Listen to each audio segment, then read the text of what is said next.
விஜயலட்சுமி அக்கா பேசுறப்பெல்லாம் சீமான் அண்ணன் எம்எல்ஏ கிளம்பி வருவார். அவர் மாத்திர விஜயலட்சுமி அக்கா அங்கிருந்து அட்டாக் பண்ணுவாங்க. உடனே சம்பந்தம் இல்லாம சீமான் அண்ணன் எம்எல்ஏ அட்டாக் வருவார். அண்ணன் நான் சீமான் அண்ணன் வம்பு கிழத்தினா அவர் விஜயலட்சுமி அக்காவுக்கு பதில் சொல்லணும். எங்கிட்டதுக்கு அவர் பேசுறாரு. அண்ணன் நான் வம்பு கிழத்தினா அண்ணன் நான் பெருந்தரணையா சொல்றேன். ஜூன் 4ஆம் தேதி ரிசல்ட்டை நீங்க பார்க்க போறீங்க. இன்னைக்கு பாரதிய ஜனதா கட்சி திராவிட கட்சிகள் இல்லாம தனிச்சு நிக்கிறோம். 19 இடத்துல நிக்கிறோம். 4 இடத்துல சிம்பிள் நிக்குது. நீங்க சீமான் அண்ணனை பிஜேபியினுடைய 23 இடத்துல கம்பேர் பண்ண.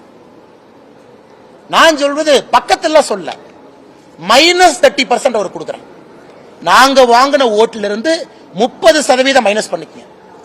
அப்ப பக்கத்துல வர்றாருன்னு பாருங்க. அண்ணன் அவர் அரசியல் கட்சி நடத்துறாரு, நல்லா இருக்கட்டும்.